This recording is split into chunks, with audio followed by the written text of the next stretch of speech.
And I'm back. It's the Jerry G Sports Minute live from Huntington Park, California. Big dog, I'm still here. I'm still moving, which is why I haven't been able to make it to Santa Clarita.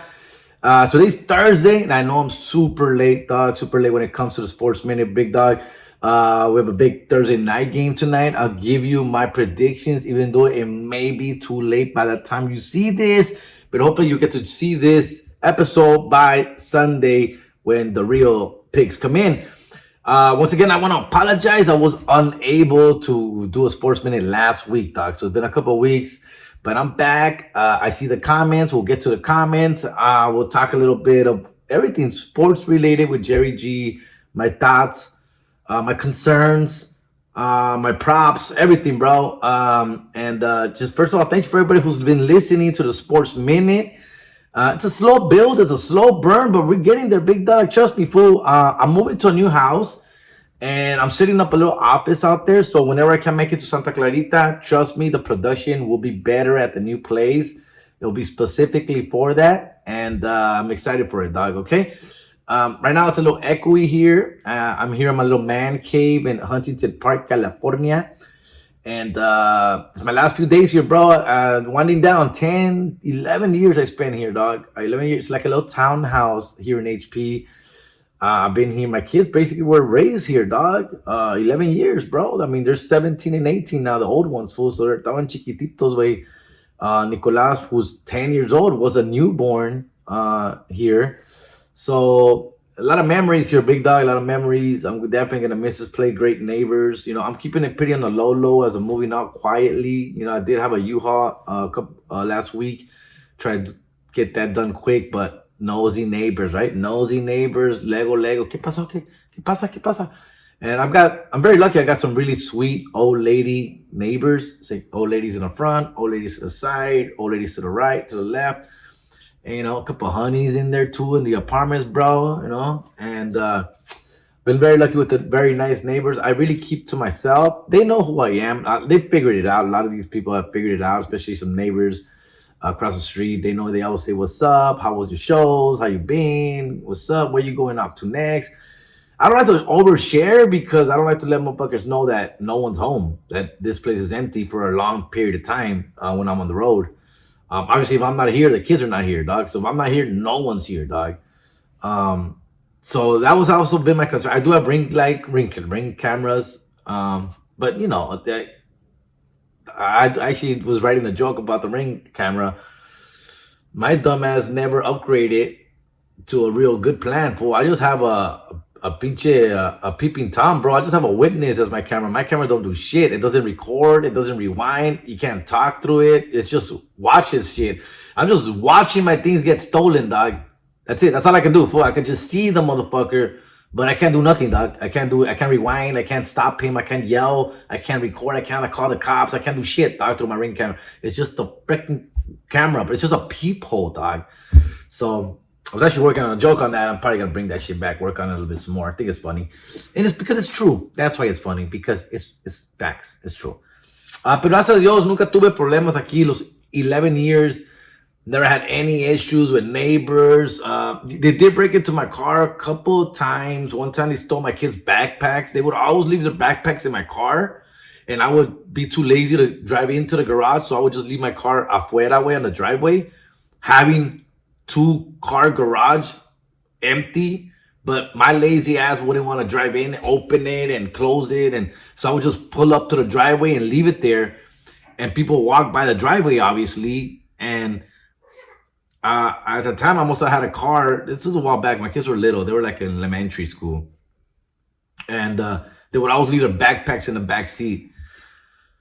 Y claro, güey. Sure enough, fool, one of these days, dog, they broke into my car and they just took the backpacks. So they took the backpacks and whatever they can find, you know, whatever they found, change, little change money, whatever the heck they found in there. But I felt violated. I did feel violated. I did not like the feeling of that, bro. Like, my kids were scared, obviously. And they thought that guy was going to do their homework and not do a very good job and turn it in, and they would get a bad grade, I think, or something. They were really scared about what was going to happen to their backpacks. I felt bad. I violated. And then once again, I think they broke into my garage. They did. They stole my tools. They stole my tools. So once again, being lazy, I wouldn't always lock my garage. I would leave it cracked open because it's a quicker get in. When it's cracked open, you could just slide it up. If I fully close it, I would have to bring my keys out and put the keys in the keyhole. And I'm lazy and I don't want to do all that. So I would just leave it cracked. And I think people kind of noticed that, especially on Noche way, And I got my tools stolen, dog. And there was a lot of them, bro. A lot of tools that I collected throughout the years. Drill, hammers, all kinds of good stuff, bro. And so I've been, my little pinche tool set now looks like a little kid's, like a 10-year-old's first ever tool set, dog. I just got the basics, bro. A screwdriver and a hammer, fool. And so trying to rebuild on that. And that happened a few years ago, actually. So those are the big things that have happened. Other than that, la neta, I'm sure I've been jacked of Amazon packages. Yes, on my front door. I got my welcome mat stolen. I think I talked about this one time on my podcast. I got my welcome mat stolen. Who steals a welcome mat, fool? Like literally, who steals? It was a good one. It was an expensive one. Yo compré un expensive. I think it was from Marshall's though, or Target, but it was expensive. I remember it was like 20, 25 bucks, maybe even 30. Like for a welcome mat, that's a lot, fool. Thick, pretty, bonito, y chulada. I wanted to like flex my welcome mat, bro, And the thing is that my front door is really close to the sidewalk. It's only like 10 feet from the sidewalk, my front door. It's a townhouse with a small little front yard. So people are walking through the sidewalk, through the front of the house a lot. And I buy this welcome mat. I like it, of course. Pretty. Not even a week, that shit gets jacked, bro. And I'm like, I walk out from the front door and like, what the heck? Who steals a welcome mat, bro? Like, who does that, fool? Like, I guess they do. And they did. So after that, I literally bought a rinky-dink, ugly-ass, little chapa-ass welcome mat that's not very welcoming. And from like Ross, fool. I literally bought it like $5-10, fool, from Ross. Desde ese entonces, they never stole it again. They never took that Ross welcome mat, bro. It's still there. It's still there. Ugly little mat, fool, little fucking mat. It's still there. I'm like, unbelievable, dog. And they have stolen several. Gracias a Dios, nothing big like Jordans or anything that I've shipped to my house, but they have stolen like some shirts. I've ordered shirts. I've ordered like that been stolen, clothing. I've ordered obviously Amazon shit that's been stolen, bro. I can't remember what, but it's happened several times. So yeah, dude. But those are little things that I can deal with living in the hood. It is what it is. I was worried about an actual breaking and entering to the house, being that I'm gone so long and people figuring that shit out. That was always been my concern. Gracias a Dios, it never happened, fool. I was just waiting for the day for that to happen. For I go, one day I'm gonna walk into my house and all my bobbleheads are gonna be gone and all my shit's gonna be gone. I can feel it. So yeah, bro. Yeah, and I never really had any fancy like furniture. I never invested in fancy furniture. But I was like buy like thrift store shit or OfferUp shit or Target shit or Walmart shit or Marshall shit. For that same reason, big dog. Like I was always afraid. Like I don't want to have fancy shit. I don't want to flex too hard here in the hood. I want to keep it simple. I just want a big ass TV. As long as I have a big ass TV, fly clothes, fly shoes. Summer is winding down. Gracias a Dios, bro. Back to school is here. The kids are going away. Gracias. Take them all, por favor. Let's celebrate with an edible arrangement. That's right. Edible arrangement in East LA is back, bro. Use promo code Jerry25 and receive up to 25% off your total order and or free delivery. Becca? Hey. Coffee? Feel like you've been catfished? There's an edible for that. Get all kinds of deliciousness delivered right when you need it at edible.com. Good food, sodas, always like that's. I just want to emphasize on that. As far as couches and tables and dinner tables and desk, this is the old ass desk, which I'm gonna be sad to see go, bro. This desk is Tachingon. I think this one, I think Jesus left it, and it's a badass, thick ass, good wood. Yeah, gonna miss this desk, but I'm gonna throw it away. For it's not coming to the new pad. But yeah, bro. So I've never really invested in something like super expensive out here because for that same reason I've always been worried about that shit. And then I do have bobbleheads, man. I got tons of bobbleheads, fool. Literally, like I've got like four to 500 bobbleheads fácil way. I spent so much time packing those bitches, bro. Yeesh. But anyways, let's get to it. This is a Sportsman and not the It's Not My Weekend podcast. That's a little taste of what you get with It's Not My Weekend podcast, bro. All right, I appreciate you guys. We're already at 10 minutes, Dick. Oh my God. I want to keep this one short.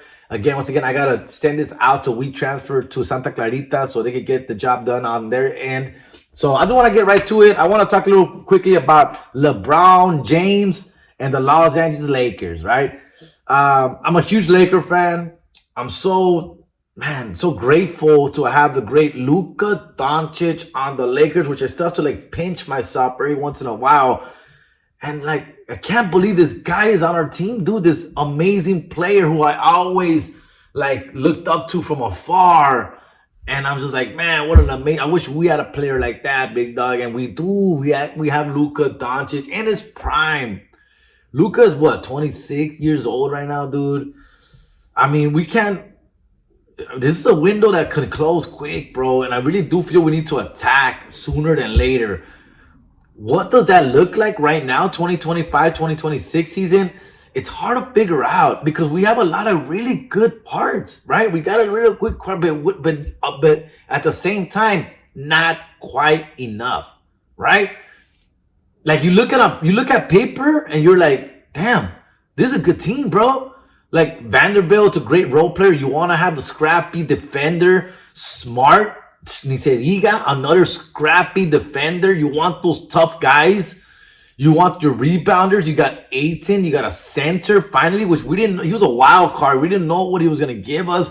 I was hopeful. I was really hopeful that he would step it up, being a Los Angeles Laker in a big market, playing some real minutes with real superstars.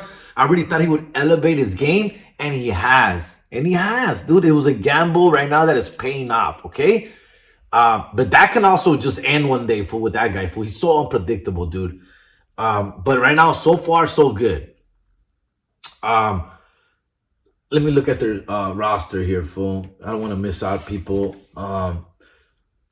Because the other white boy, Laverne. What is it? Laverne? Oh, man, that guy's so good, dude. I want to see the roster. Laker roster. There you go. View more. There you go. So we got Jake LaRavia, bro. Jake LaRavia, man, impressed by this kid. I said Marcus Smart. Ryo Hachimura, I've always been a fan. I love his game, dude. He reminds me of a James Worthy type of player, dude. Smooth to the basket, smooth shot, does the little things, gets the rebounds, makes the big shot.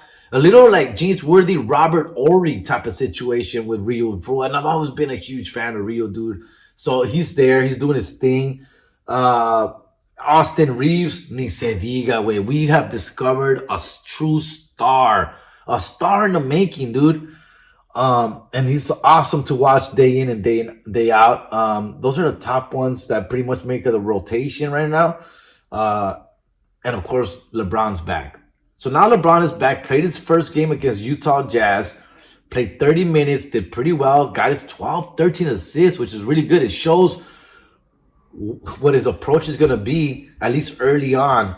And if we could keep that up, bro, as far as like being more of a team glue player, like does everything as he always has.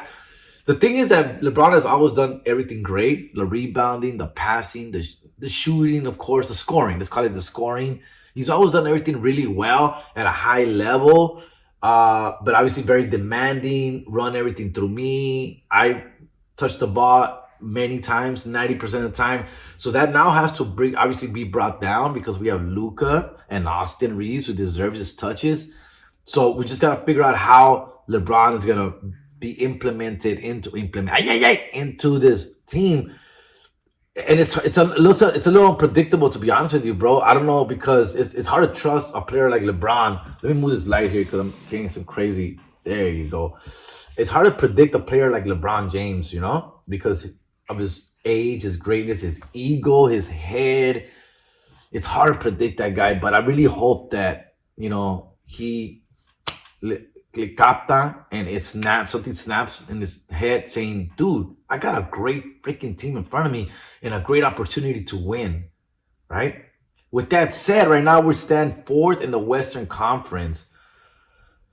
And the teams above us, especially two, they look almost unstoppable, right? OKC and Denver, man, Denver has improved so much since, winning their championship. They're back. They're back, bro, stronger than ever. They're building towards beating OKC, and that's their approach right now, and they look great, man. Jokic is amazing to watch, bro. Jokic is una chulada de jugador, güey. OKC ni se diga, güey. They just bring out all-star after all-star, deep bench. It's gonna be hard to beat those guys, dude, but I just want the opportunity. At this point, I just want the opportunity. I want the 7-game series, bro. I want that series. I want to face them. I want to see where we're at now, 25-26, dog. Like the playoffs, fool. Like I can see us upsetting, okay? Upsetting. I'm not saying that we can beat them. I'm saying we can upset these high-caliber teams, such as Denver and OKC. But it's very unpredictable, dude. It really is hard to tell what the future is going to look like with LeBron James and Luka Doncic, dude. This is the Luka Doncic era. It's his team. And the sooner LeBron realizes that and focuses on that and accepts that, I think we're going to be okay. I don't know if he will. That's the problem. Right now, it's the honeymoon period. He's just happy to be back on the court. Played against the Jazz. Little good warm-up. He's saying the right things, doing the right things. I just hope it keeps it up, bro. It's just that simple. And if he does, I think sky's the limit, bro. We have a real opportunity with a healthy LeBron, Luka, Austin Reeves, and the rest of the supporting cast that we have right now. I like us in the playoffs. I like us playoff-wise. Plus, we have the trading deadline coming up, right, in January or February. That's a big game changer too, depending on what we do at that time. So there's some things that could happen and need to happen and could happen, bro, like sooner than later. With LeBron on this team, I could see us going far in the playoffs, guys. I know I'm talking a little crazy. I am talking a little crazy. I don't believe what I'm saying sometimes. But there's something there, so I'm trying to tell you. There is something there. And I believe in the Lakers, bro. I believe in his roster. I believe in his makeup. I believe in Austin Reeves. I believe in Luka Doncic. I'm starting to believe in Alton. I'm starting to believe in LaRavia and Smart. I'm starting to believe that this can work. This can work, dude. And hopefully it will. And it does. All right? All right. Let's get in. My last week with the picks, with the NFL picks. I wasn't able to record Sports Minute last week. So we are back now. And let's just pick up from here. Okay?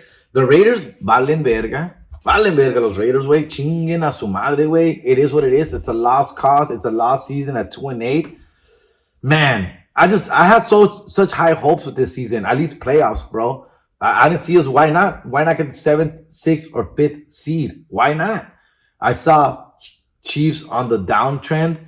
Denver there was a lot of hype behind Denver, but they had to prove it, and they somewhat have. And the Chargers have always been pretty good on paper, but have never proven it. And once again, they're not proving it. So there was an opportunity for the Raiders to step it up, and they didn't, bro. We had it again. It goes back to on paper, like the Lakers, what I just mentioned with the Lakers. Pete Carroll, Tom Brady, Chip Kelly, Max Crosby, Brock Bowers, even Geno Smith on paper. I mean, coming off a pretty good season. Genty on paper, a high-end draft pick, first running back pick in the draft. Like on paper, bro, Jacoby Myers was coming off a good season, dude. Like we had something here, compa. We had something here, dude. Some leadership with Adams and defense as well. Diablo, bro. Like we had some good pieces, dude. We really did. We drafted some offensive linemen. Y toda la madre, güey. No, way. Not that way. I think it does start from the top, bro. It starts from not as high. I think general managing, bro. I think they did a pretty good job in the draft. I was pretty excited about the draft. They haven't been completely bust. I haven't given up on Gentry yet because the line is so bad. The line is horrible. So it's hard to like just say that fool's a bust. Not yet. He may be a bust. He may be, because even though he has a bad line, he shouldn't be rushing for 7 yards in the whole game, bro. With a bad line, you should still be getting your 20, 30, 40 yards, bro. Right? Because you have a bad line. Fuck it, I still do my part. I tried what I could. Not 7 yards, bro. Not 7 yards. Okay? So that doesn't look good on you either, bro. But it is what it is. I don't know what to tell you, fool. I don't know what to tell. I don't know where to go from here. I trust that Tom Brady is gonna do something. I don't know if Pete Carroll is the right person for the job. I really don't. Doesn't seem that way. I don't know where we go from here, to be honest with you, fool. Just back to the drawing board, back to the draft, and see where he goes. I just know that we need to be relevant sooner than later, dog. Yahweh. That's enough, fool. That's enough.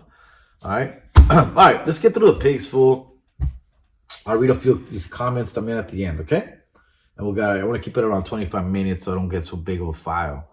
All right, we go. Week 12 NFL picks.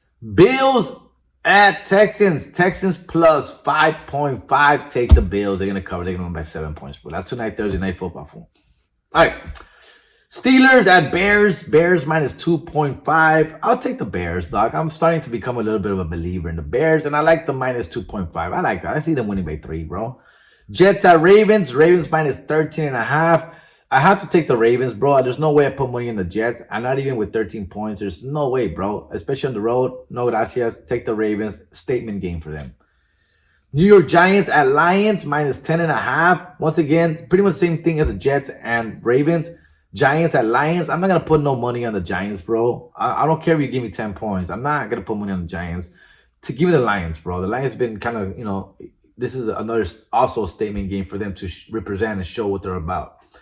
Patriots at Bengals. Bengals plus 6.5. I like the Patriots to cover. Win by 7. I don't see why not. They're falling apart. Bengals are falling apart. No Jamar Chase. Yeah, take them. Seahawks at Titans. Titans plus 13.5. I'm taking the Seahawks, bro. Same reason. Even though the Titans are home, they could put up a little bit of fight. I could see them covering, but I wouldn't put my money on them. So thanks for no thanks on 13 points. Keep your 13 points. I'll take the Seahawks, who look really, really good. Vikings at Packers minus 6.5. Packers at home with a 6.5 point. Giving up minus 6.5. I'm gonna take the Vikings, even though I'm not liking what the Vikings are doing. It's a rivalry game. They always play really close, really tight. They keep those games really tight. I don't see the Packers winning by 7. The Packers haven't been playing great football either, so I don't trust them covering 7 points. So no, I'll take the Vikings. Colts at Chiefs. Chiefs minus 3.5. I don't know, man. They're disrespecting the Colts coming off a bye. I like the Colts, maybe even to win. What's up? How about take the Colts money line on that one? Jags at Cards. Cards plus 3. I don't like anything about the Cardinals. Anything, bro. So I don't like the Jaguars either, fool. I think they are so unpredictable and so not great. But I'll take the Jaguars minus 3. Just take them. Browns at Raiders. Raiders minus 4. No, man, wait. I wanted to take the Raiders. I thought this line was gonna be Raiders minus 2.5 or Raiders minus 2. I would have taken the Raiders at minus 2 or 2.5 even, dog, but not at minus 4. I can't take the Raiders minus 4. There's no way they can win by more than 4 points. No way. Browns plus 4. Falcons at Saints. Saints minus 2. Take the Saints, bro. Just take the Saints minus 2, dog. They're bound to win, upset someone, dog. This is it right here, dog. Falcons, también.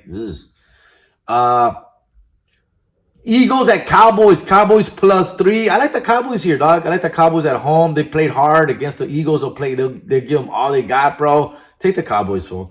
Buccaneers at Rams. Rams minus 6.5. I love the Rams, but not to cover 6.5 against the Bucs. I think the Bucs are a little bit better than that. If the Rams were minus 4.5, I would take the Rams, but not a 6.5, fool. I'll take the Buccaneers plus the points. And Monday Night Football, Panthers at Niners. Niners minus 7. Kind of same situation as the Bucs and Rams. I just don't trust the Niners to cover 7 points. That means the Niners are going to beat the Panthers by more than 7. I don't know, man. Panthers have just been playing really overachieving football, bro. They've been playing really good football. So, I'm going to give them a little bit more respect and at least have them cover the 7 points. Maybe lose by 4 or 6. I could see that. All right. So that's my week 12 NFL picks. Let's get to some questions and we'll get out of here, dog. Unk grew a couple of gray. Oh, this is from Smack's Upper Lip. Unk grew a couple of gray hairs this World Series, but it was worth it. Definitely, big dog. J.R. Macias, simple arithmetic. Ay. Gus Ortega. Gus Ortega, Dodgers 2025 champs. Jose T9B4W, not a fan of either team, but great World Series, but the greatest World Series I've ever seen. Facts, homie. Horse Mike, a huevo, compa. Let me see here. Oh, this thing froze on me, big dog. A ver. Why? Oh, here it is. Mince Mark 23. Jerry G, you got a plug to get some Rams tickets? I kind of do actually, but it's not really a plug. They sell them at retail, dog. Shout outs to Edible Arrangements. Sally, she has season tickets, dog, and she sells them too, bro. So not really a plug, but maybe she'll look it up. All right. Edward Design. Yo, Jerry G, I would like a bobblehead or a t-shirt. I'd pay for a menudo or a haircut, fool. Okay, I'm down, bro. IG me, compita, Instagram me, message me, and we'll make the deal there. Crazy, if Otani friend didn't take the fall for Otani gambling, we never would have seen 50-50 or 3 home runs. Listen, I don't think Otani gambled. I don't think he gambled, but I think he knew. Yeah, he knew, fool. That's as far as I can go. He knew, but he didn't gamble, bro. His homie is just a degenerate ass gambler. We all know one. I know some. We all know that degenerate gambler, and I know about it, and I see him, and I do nothing about it. I might even encourage it and give him some like pointers on where to put his money at, but I'm not gonna gamble, and I think that's what Otani did, fool. Okay, Jilly Brown. I get what you're saying, Jerry, but I still believe there should be a cap room. Take a look at the NBA fans were complaining with teams forming super teams. Now, Adam Silver implemented aprons within the salary cap. If you go over those aprons, there's penalties. Examples, losing draft picks and stuff like that. Look at the past couple seasons. OKC won, Nuggets won, Milwaukee won, all of which are small market teams. Something baseball should consider doing. Because if you put a cap room, this is a really good comment. Gets really interesting. Any team can win. Yes and no, Dick. Yes and no. It's a great point. Okay. I think my argument with baseball has always been we need a floor cap.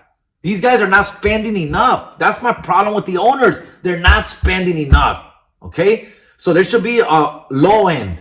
Spend at least 100 million, guys. At least. These were spending 20 and 30 million on the whole entire team a year. Que no mamen.